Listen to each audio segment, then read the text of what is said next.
Hello everyone, आज हम लोग डिस्कस करेंगे फिफ्थ सेमेस्टर के प्रीवियस ईयर क्वेश्चन को। डीएससी पेपर जो है, जापान वाला जो पेपर है वो 2019 में ये आया हुआ है, मॉडर्न ट्रांसफॉर्मेशन ऑफ जापान। जैसा कि यहाँ पेपर का नाम आप लोगों को दिख रहा है, डीएससी पेपर है ये, मॉडर्न ट्रांसफॉर्मेशन ऑफ जापान। तो 2019 में आए हुए क्वेश्चंस को हम लोग डिस्कस करेंगे। पहला क्वेश्चन है 1 मार्क्स में, हु वर शोगुन्स। शोगुन कौन थे? तो शोगुन एक सामंत परिवार था जो तोकुगावा कुल का था, और वो जापान में शासन कर रहा था कहीं ना कहीं सम्राट के जगह पर, या फिर ये कहें सम्राट से ज़्यादा शक्तिशाली हो गया था वो सामंत वर्ग। तो जस्ट एक लाइन में आंसर करिए, जापान के तोकुगावा कुल के सामंत थे ये। बी नंबर क्वेश्चन है, name any one European country with whom Japan signed diplomatic treaty in the 1850s।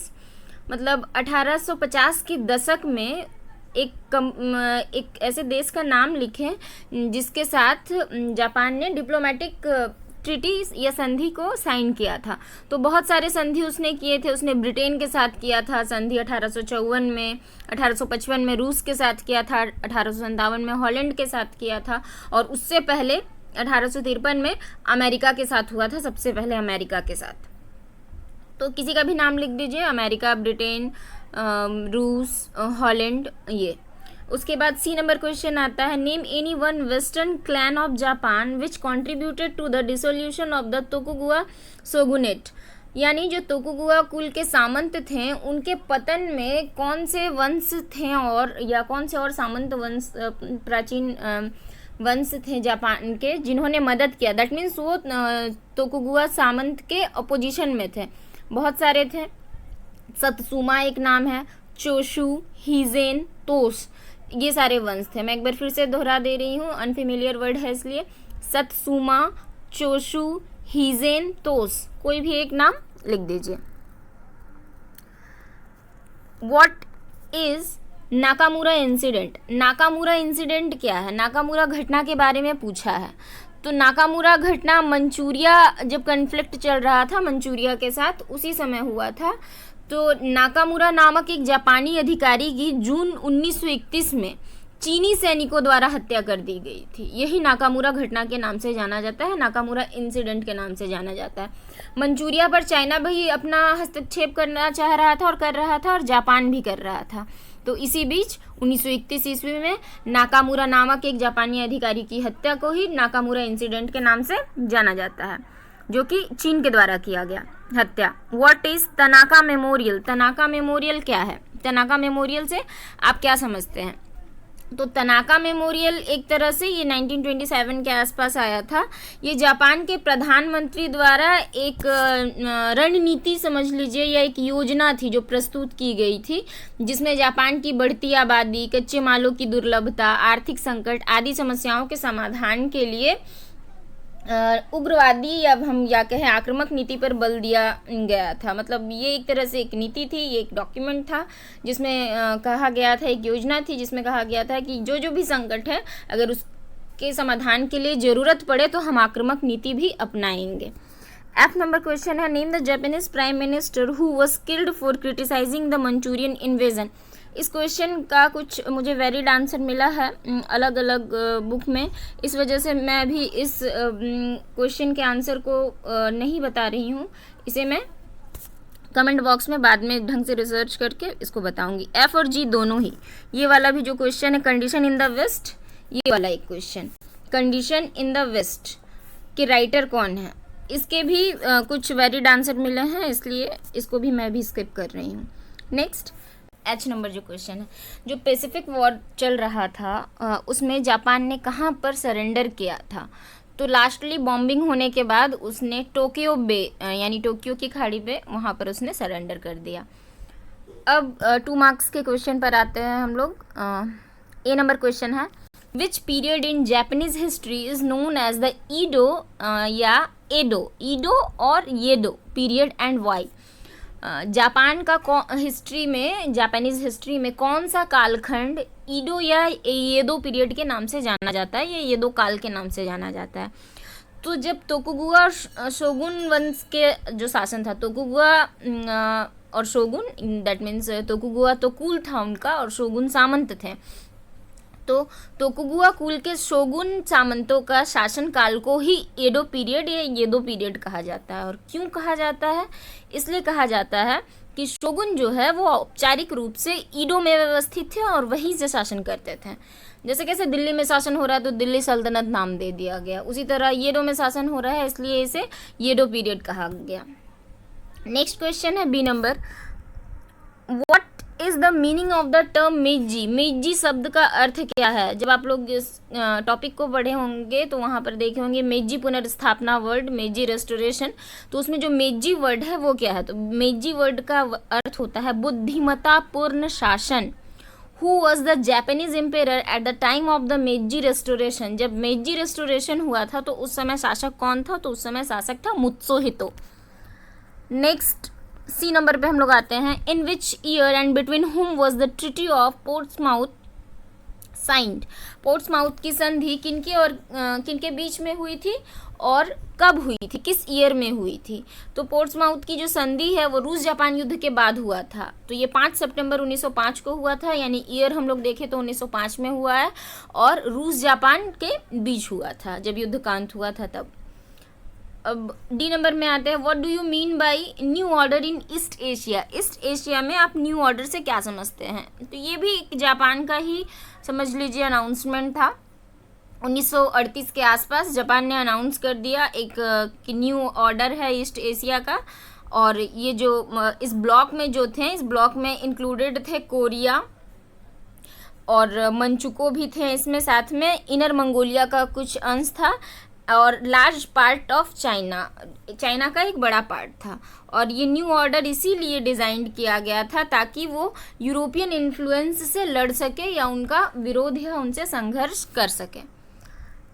Next question है E number, when and why did Japan leave the League of nation?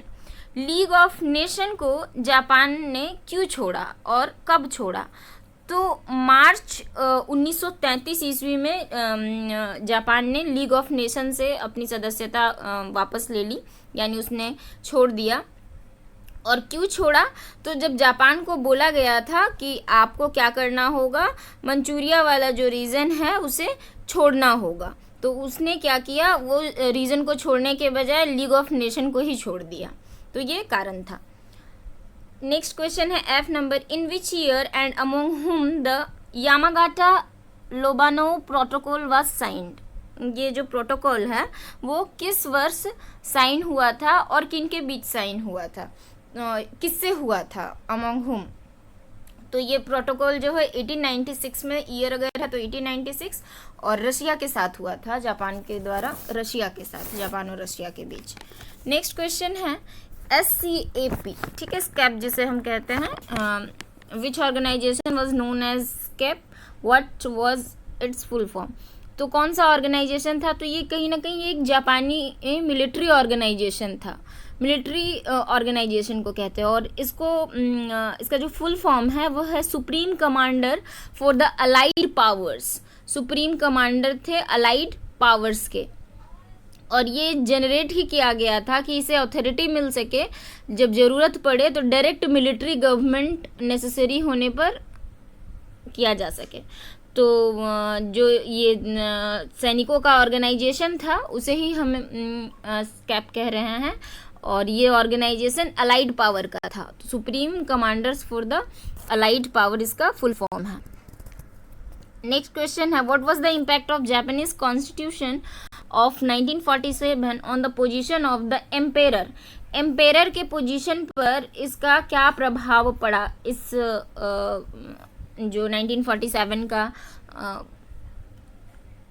Constitution जो लाया गया, तो इसमें actually emperor जो राजा हैं उसके अधिकारों को कहीं ना कहीं हस्तक्षेप किया गया, अधिकारों को वापस ले लिया गया और नाम का सिंबॉलिक पावर उसे बस दे दिया गया।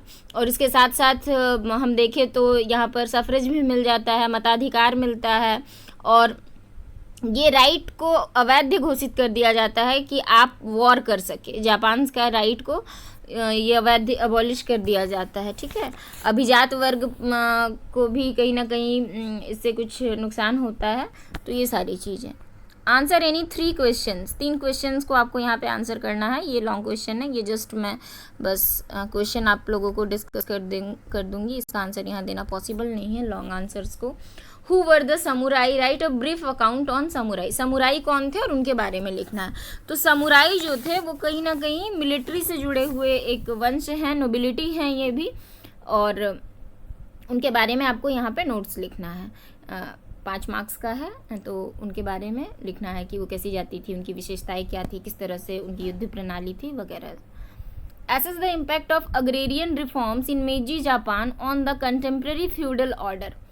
मेइजी जापान में, यानी मेइजी की पुनर्स्थापना होने के बाद जो कंटेम्प्रेरी फ्यूडल ऑर्डर था, यानी उस समय के समयकालीन या तत्कालीन जो सामंतवादी ऑर्डर चल रहा था, उस समय एग्रेरियन रिफॉर्म्स जो हुए हैं वो लिखना है। दैट मीन्स जापान में जो भी एग्रेरियन रिफॉर्म्स हुए थे मेइजी रिस्टोरेशन के बाद, उसको लिखना है।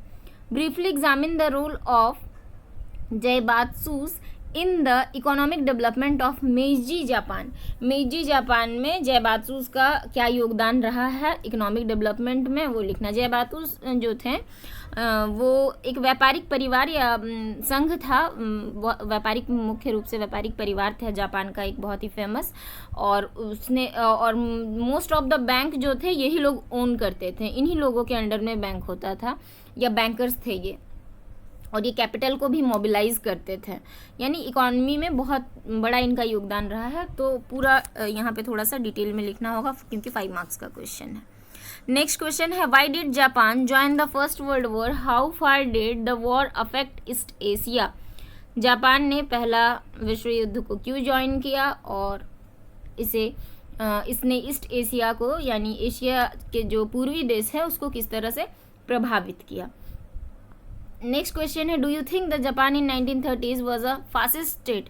क्या आपको लगता है 1930 ईस्वी में जापान एक फासिस्ट स्टेट बन गया था, यानी साम्राज्यवाद बन जाने के बाद उसने फासीवाद को अपना लिया था, क्या ये आपको लगता है? ये आंसर यहाँ पे करना है।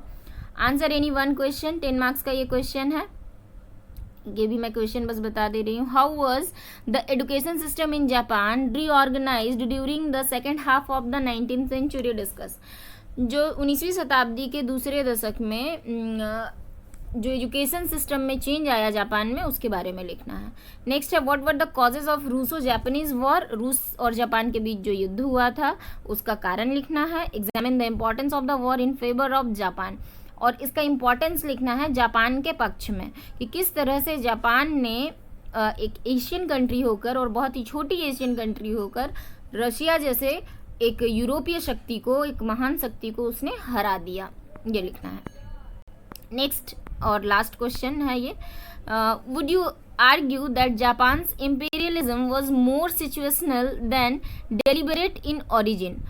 क्या आपको ये लगता है कि जो जापान का इम्पीरियलिज्म था वो जितना इच्छाकृत नहीं था, उससे कहीं ज़्यादा वो परिस्थितिगत था, यानी परिस्थितियों का परिणाम था। इसके बारे में आप लोगों को डिस्कस करना है, विवेचना करना है। तो ये सारे ओवरऑल क्वेश्चंस हो गए। आई थिंक आप लोगों को पैटर्न कुछ समझ में आया होगा, क्योंकि जापान जो है वो थोड़ा सा अनफेमिलियर पेपर लगता है आप लोगों को, क्योंकि स्कूल में या 12th तक हम लोग बहुत ज़्यादा इसको नहीं पढ़े हुए होते हैं, लेकिन इसके टॉपिक को मैं जब डिस्कस करूँगी डिटेल में तब आप लोगों को समझ में आएगा। तो अभी तो जस्ट मैंने प्रीवियस ईयर क्वेश्चन को डिस्कस किया, इसके बाद टॉपिक वाइज भी डिस्कस करेंगे, तो उसमें आप लोगों को ज़्यादा बेहतर समझ में आएगा। तो अभी के लिए इतना ही।